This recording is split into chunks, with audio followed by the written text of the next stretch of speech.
Howdy, folks. Welcome to Saddle and Sixskin, your channel for tales from the Old West. Are you tired of the same old stories? Then join us as we explore the real lives and gritty choices of those who carved a life out of the Texas frontier, stories for folks who remember when a handshake meant something. Before we get started, if you're enjoying this content and want to see more, hit that like button and consider subscribing. It helps us keep the horses fed and the stories coming. Are you ready for a story that will stir your soul? The Texas frontier, a place where danger lurks around every corner, often hidden behind the most ordinary facade. Imagine a single moment that can test your courage, question your deepest loyalties, and force you to confront the humanity even in your fiercest enemy.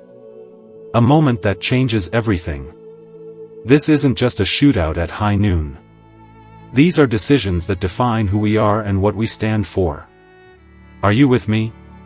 It's not always about the gunslingers, but the hard choices they make, between good and evil.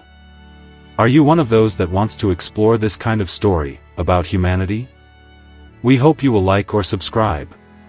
Now, picture this, the year is 1858, and the Texas frontier is a melting pot.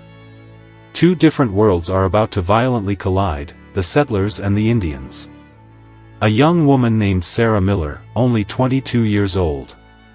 She has auburn hair, a spirit as fiery as the sunset and determined green eyes.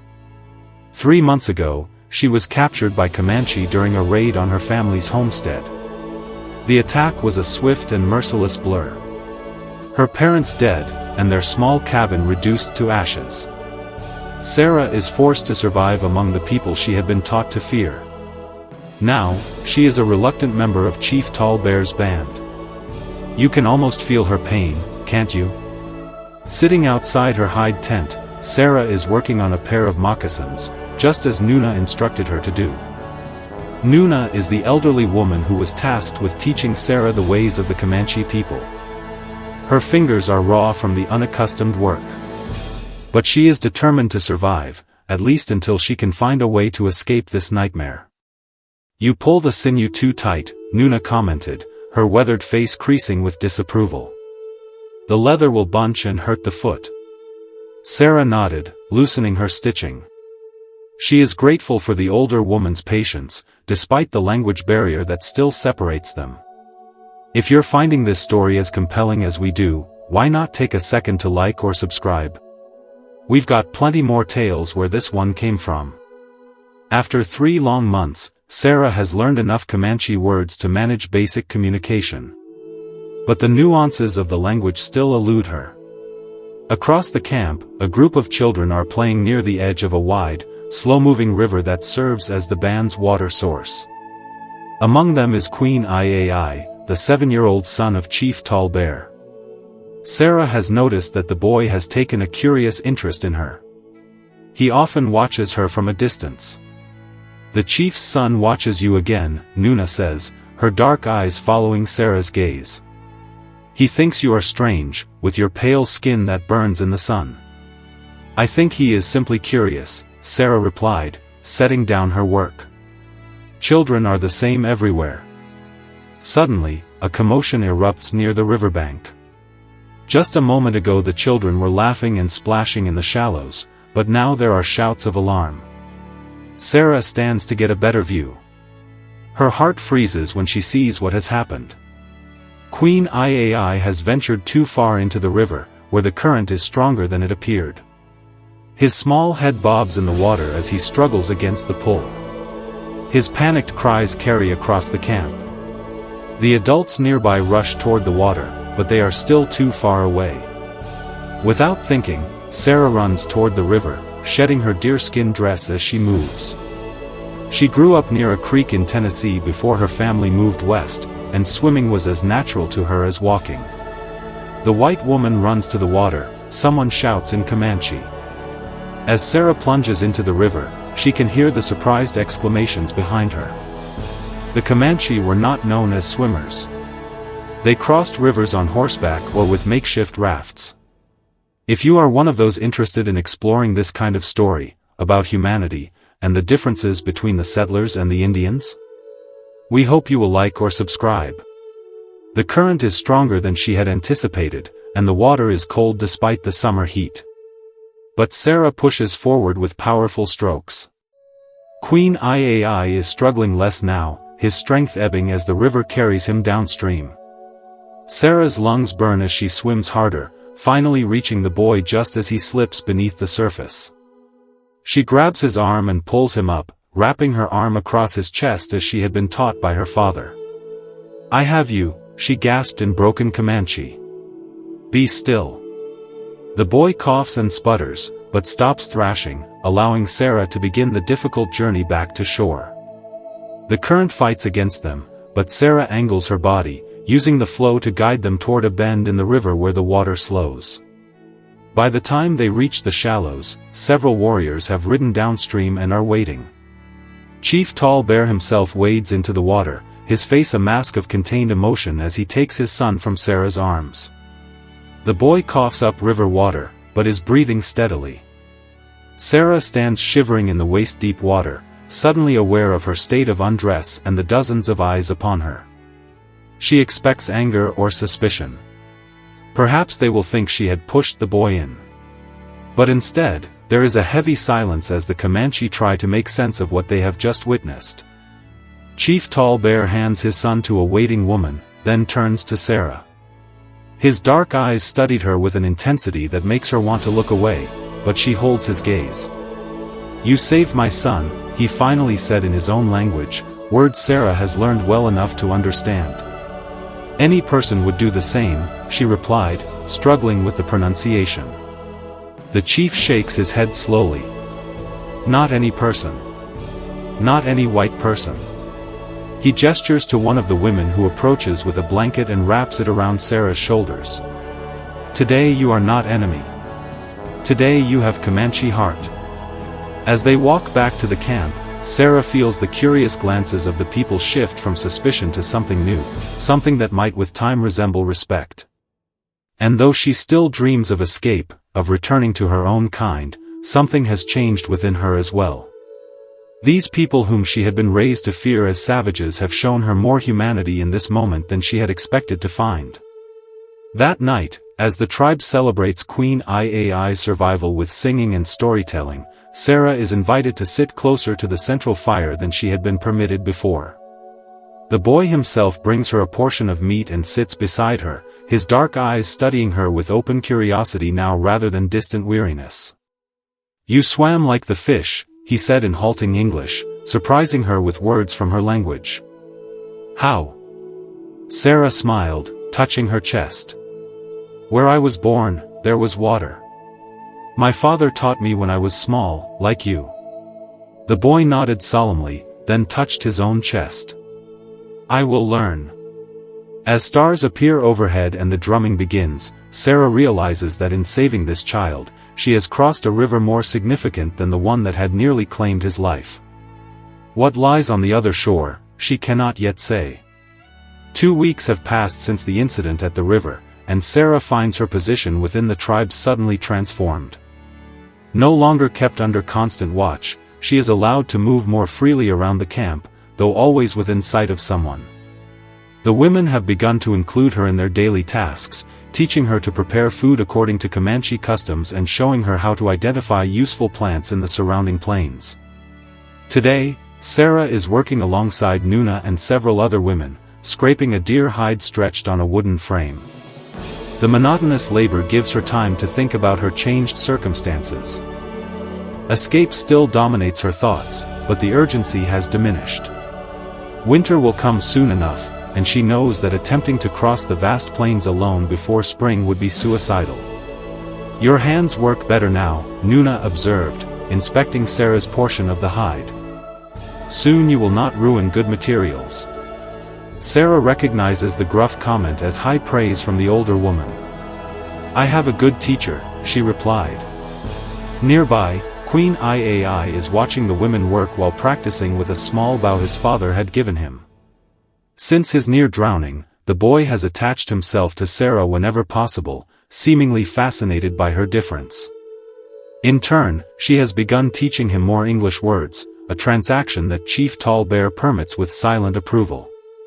Sarah, Queen Iai called, abandoning his bow to approach her.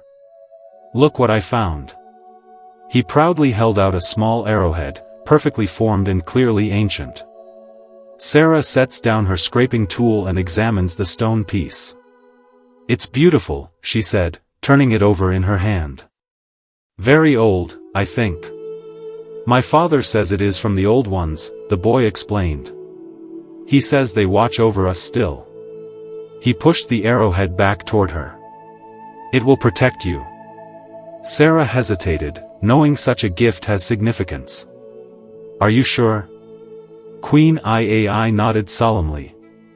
You saved me from the water spirits. Now I protect you. Sarah carefully tucked the arrowhead into a small pouch she kept at her waist, touched by the gesture.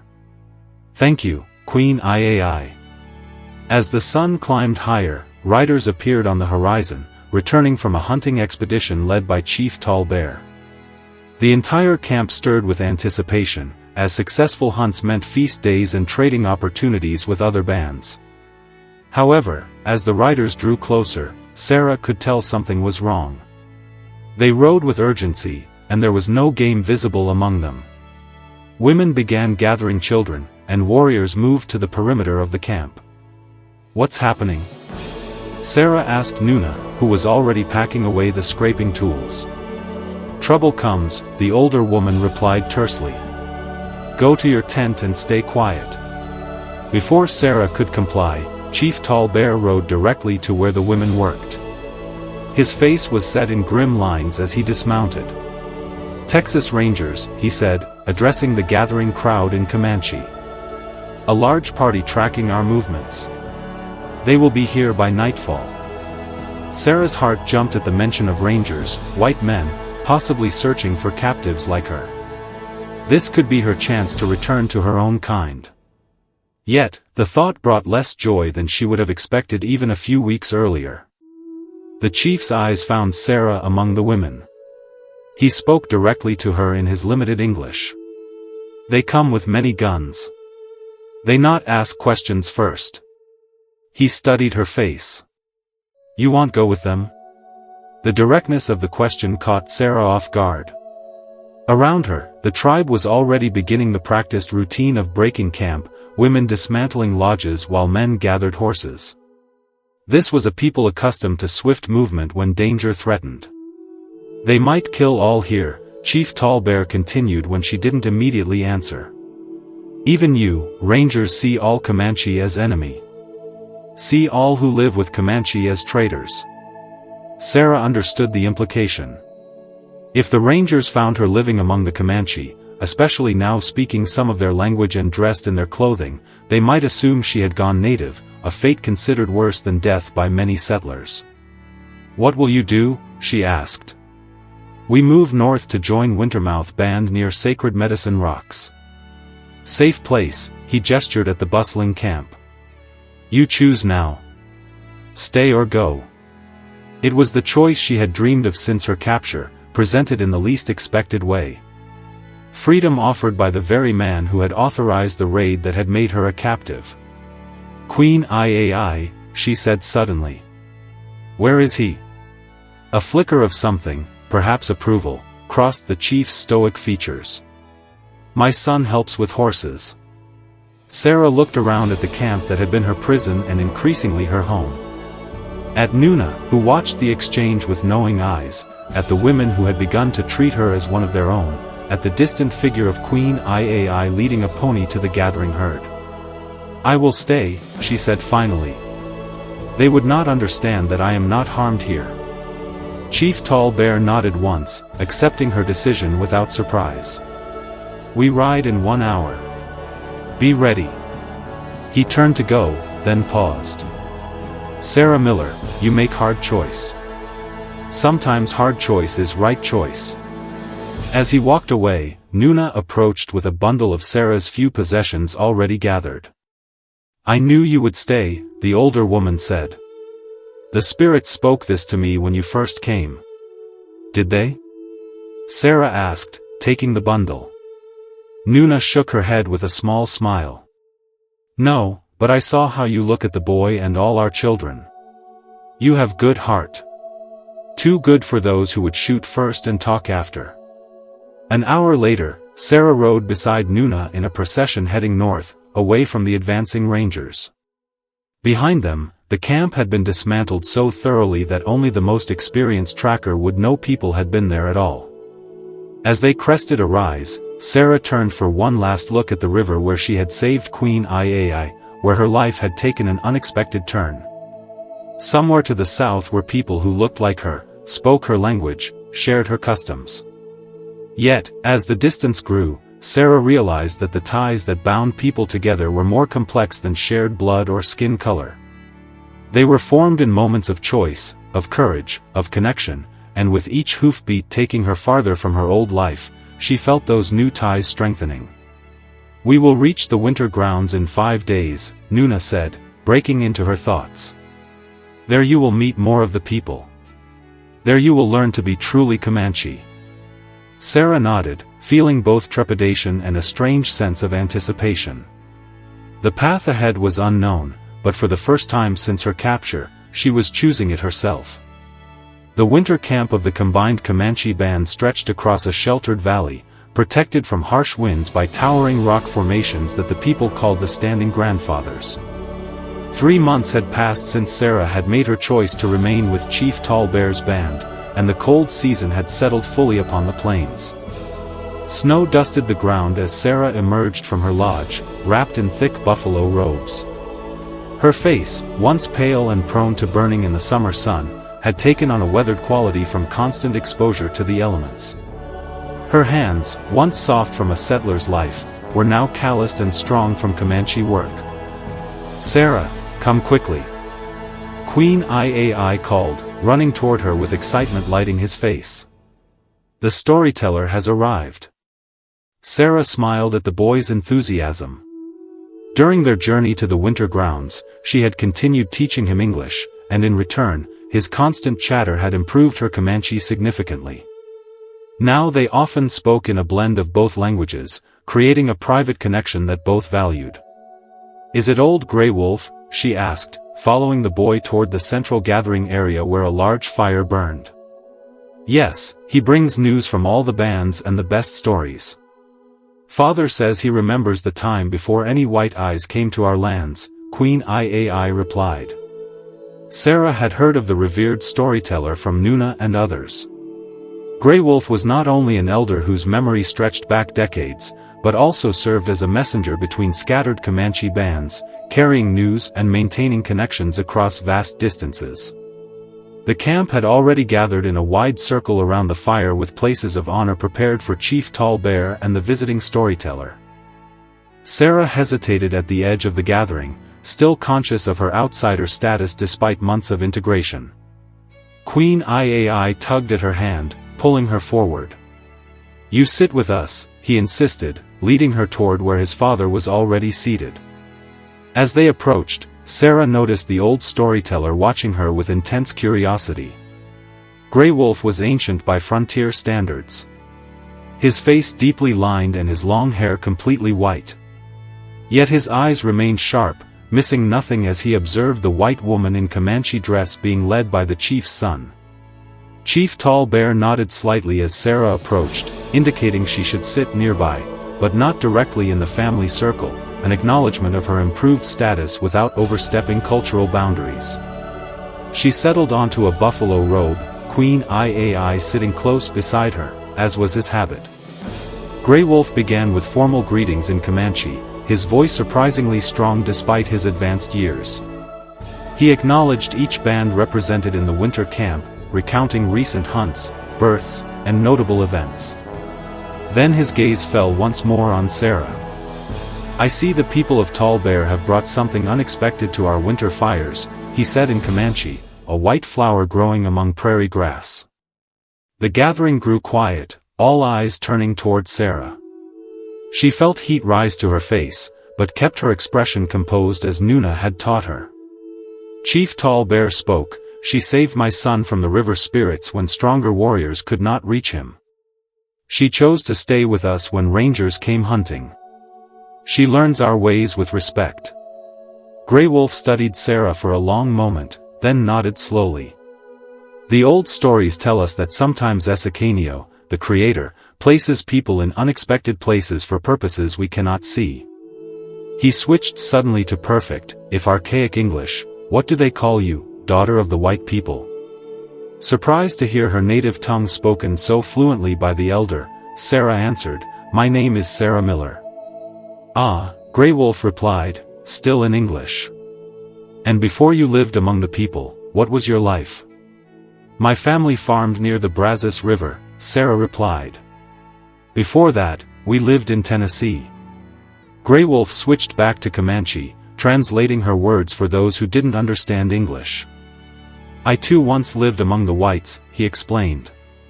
When I was younger than this boy here, I was taken by traders who thought to make me Christian. I learned their tongue and their books before I escaped and returned to my people. This revelation rippled through the gathering. Grey Wolf's history was well known, but many of the younger members had never heard him speak of it directly. Tonight, the storyteller continued, I will tell two stories. One from the ancient days of the people, when the buffalo first gave themselves to us, and one from the days when the first white men came to our lands, bringing both wonders and sorrows. As darkness fell completely and the fire grew higher, Grey Wolf began the first tale, a creation story that Sarah had not yet heard. She listened intently, understanding most of the Comanche words now, occasionally leaning toward Queen Iai for whispered clarification of terms she didn't recognize.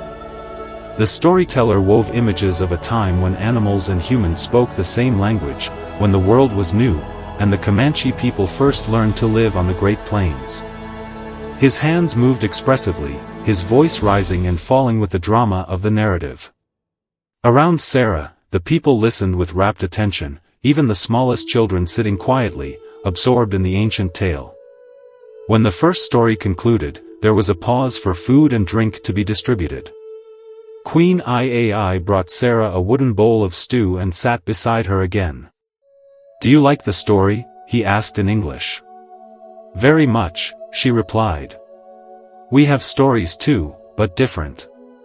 The boy nodded thoughtfully. Father says all people have stories. That is how we know who we are.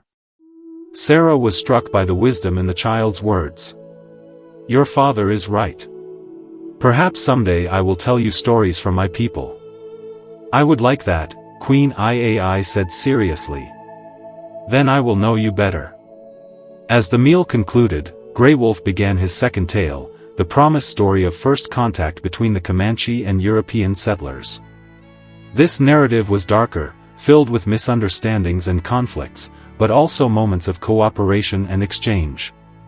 The storyteller maintained a balanced perspective, neither demonizing the newcomers entirely nor excusing the violence that had erupted on both sides. Sarah listened with growing discomfort, recognizing how limited her understanding had been of the complex history between her people and the Comanche. The story Grey Wolf told contradicted much of what she had been taught growing up, yet held an undeniable ring of truth. When the storytelling concluded, people began to disperse to their lodges. The children heavy-eyed with sleep despite their efforts to stay awake for the entire performance. As Sarah rose to leave, Grey Wolf gestured for her to approach. Walk with an old man to his lodge, he said in English. I would speak with you. Sarah glanced at Chief Tall Bear, who nodded his permission. She fell into step beside the elder as they moved slowly through the camp. You have chosen a difficult path, Grey Wolf said once they were out of earshot of others. Not fully of the people, yet no longer fully of your own kind. I had no choice when I was first taken, Sarah replied. But staying was my decision. And why did you make this choice? He asked, his eyes searching her face in the moonlight. Sarah considered her answer carefully. At first, for survival, then because of Queen Iai and the others who showed me kindness, now. She paused. Now I'm not sure I would fit in either world completely. Grey Wolf nodded, seeming satisfied with her honesty. I lived 17 summers among the whites. When I returned to my people, many viewed me with suspicion. Was I still Comanche in my heart, or had I become something else? He stopped walking and turned to face her directly. The path between worlds is lonely, Sarah Miller. But those who walk it can sometimes build bridges where others see only chasms. Is that why you learned English so well? She asked. The old man smiled faintly. I learned it to survive, as you learned Comanche. I kept it because I knew days would come when understanding between our peoples might mean the difference between peace and war. His expression grew somber. Those days are upon us now. The whites push further into our hunting grounds each season. The buffalo grow fewer. The old ways are threatened. What will happen? Sarah asked, suddenly fearful of the future Grey Wolf seemed to foresee. That is not for me to know, he replied. But I will tell you this, the child you saved may one day be a leader of his people. What you teach him about your kind, both the good and the bad, may shape what is to come. He placed a weathered hand on her shoulder. Teach him well, Sarah of two worlds.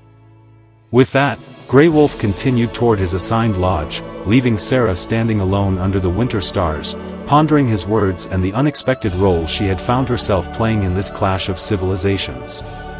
Spring had returned to the plains, bringing with it new grass, wildflowers, and the birth of foals among the Comanche herds. The winter camp had disbanded as various bands departed to their traditional territories for the hunting season. Chief Tall Bear's people had journeyed back to the river where Sarah had saved Queen Iai nearly a year before. Sarah stood at the river's edge, watching the now 8-year-old boy demonstrate his swimming skills. Under her patient instruction throughout the winter months, Queen Iai had overcome his fear of deep water and learned to move confidently through the currents that had once nearly claimed his life. Watch me, Sarah, he called, diving beneath the surface and reappearing several yards away. I can swim like an otter now. Very good, she called back in Comanche, smiling at his progress.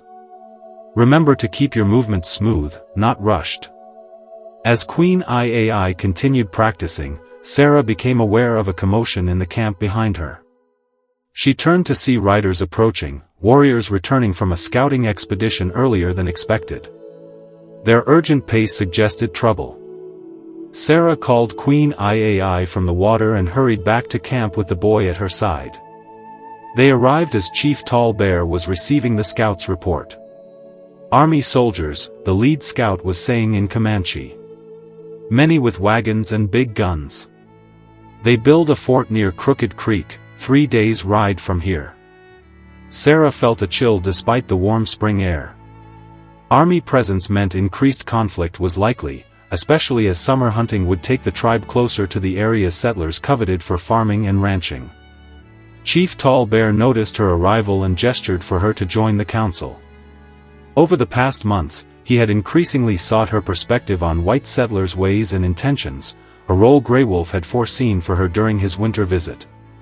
The soldiers bring many families to settle, the scout continued. They clear land for farms where the best hunting grounds lie. The chief turned to Sarah. Why do they come now in such numbers?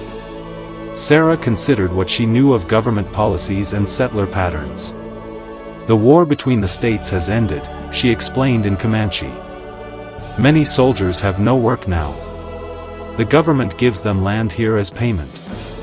Land they believe is empty. Empty? One of the older warriors scoffed. Our people have hunted these plains since before their grandfathers were born. Sarah nodded. They do not see as you see. To them, land must have fences and buildings to be claimed. Chief Tall Bear was silent for a long moment, weighing options that grew more limited with each passing season. Finally, he spoke. We cannot fight the blue coats and win. Too many come with too many guns. He looked at the assembled council members.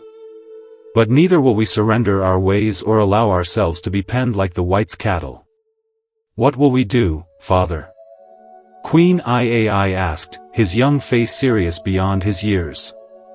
The chief rested a hand on his son's shoulder. We will send a message.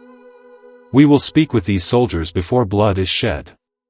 Murmurs ran through the gathering. Direct negotiation with the army was dangerous, with many past attempts ending in treachery and violence. I will go, Sarah said suddenly, surprising herself as much as the others. I can speak to them in their language. They will listen to one of their own. Chief Tall Bear studied her face. You would do this? After choosing to stay with us? Sarah took a deep breath. I chose your people, yes, but perhaps this is why I am here, to help both sides understand before more die needlessly. After lengthy discussion, a plan was formed. Sarah would ride to the new fort with a small party, including Chief Tall Bear and 2 warriors. They would bring gifts and seek to establish boundaries that might allow coexistence, at least temporarily. As preparations were made, Queen Iai found Sarah packing her few possessions. Are you leaving us? He asked, his voice small with worry. Sarah knelt to meet his eyes. No, little brother. I am going to speak to the soldiers. Then I will return. Promise, he insisted, holding out his small hand with the arrowhead he had given her months ago. Keep this safe and bring it back to me. Sarah took the arrowhead, wrapping her fingers around it. I promise. The journey to the fort took 3 days, during which Sarah felt her identity shifting once again. She had spent nearly a year living as Comanche, thinking in their language, seeing the world through their perspective. Now she would need to step back into her former self to speak convincingly to men who would view her companions as enemies. They made camp on a ridge overlooking the newly established Fort Davis on the evening of the 3rd day. Below them, lanterns glowed in the gathering dusk, illuminating the wooden palisade and the cluster of tents and crude structures within and around it. Wagons were circled nearby, housing families who had not yet built permanent dwellings. So many, Chief Tall Bear observed quietly. More come each day, like ants to spilled honey. Sarah nodded, feeling the weight of what they attempted. We should approach in daylight under a truce flag. That night, Sarah found sleep elusive. She sat by their small hidden fire, rehearsing what she would say to the army officers, how she would explain her presence among the Comanche without being branded a turncoat. Chief Tall Bear joined her, his face illuminated by the dying embers. You are troubled, he observed. I fear they will not listen, she admitted. Or worse, that they will take me from you by force, claiming I must be rescued whether I wish it or not. The chief was silent for a moment. The choice will always be yours, Sarah Miller. You saved my son when you could have let the river take him. You stayed when you could have gone with the rangers.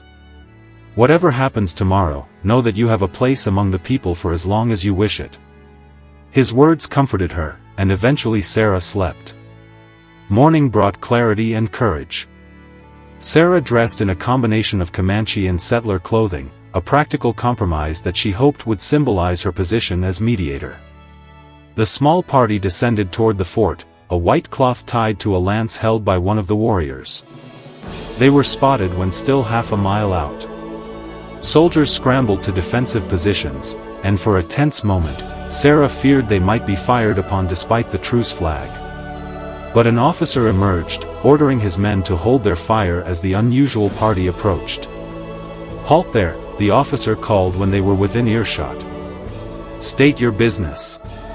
Sarah rode forward slightly ahead of the others. My name is Sarah Miller. I was captured by Comanche raiders a year ago, but now serve as interpreter for Chief Tall Bear. We come in peace to discuss the new settlements. The officer, a captain by his insignia, stared at her in open astonishment. Miss Miller, there were reports of a woman taken near the Brazos last spring. We presumed you dead. As you can see, I am very much alive, Sarah replied steadily. And here of my own free will. What followed was a day of careful negotiations. The fort commander, Colonel James Barrett, was initially suspicious of Sarah's allegiances, but eventually accepted her role as translator.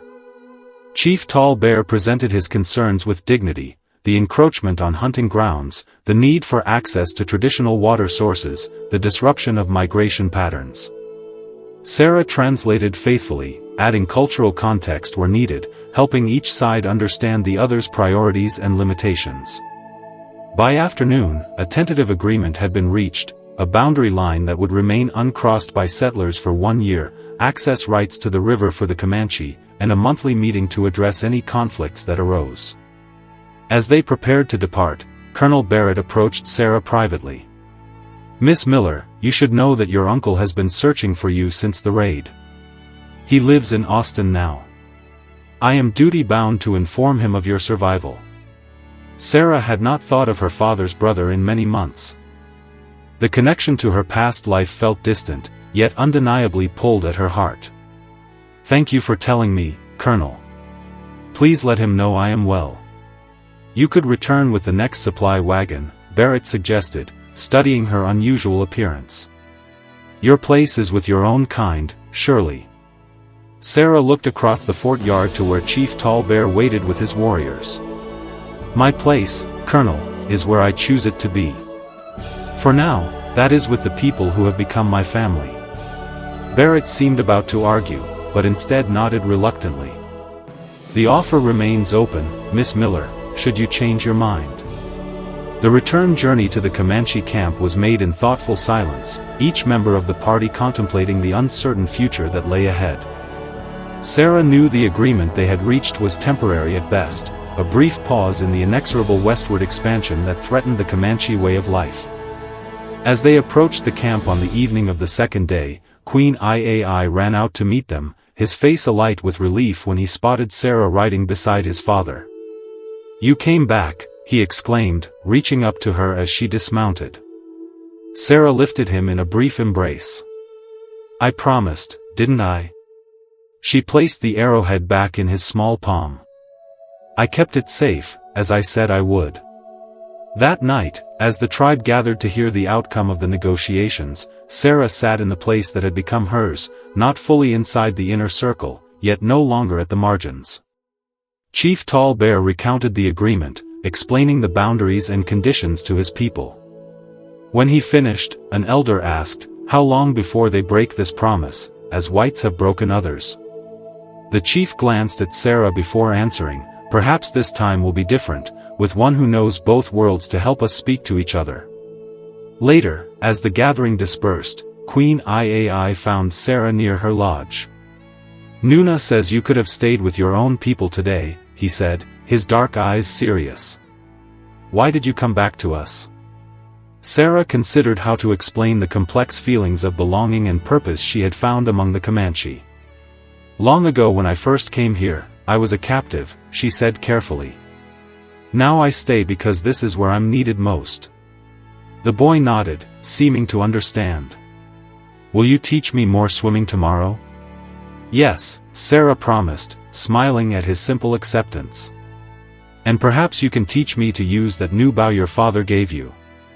As Queen Iai ran off to join the other children, Sarah gazed up at the vast prairie sky, stars emerging in the deepening blue. Her path forward remained uncertain. The agreement with the army might buy time, but the collision of worlds would continue.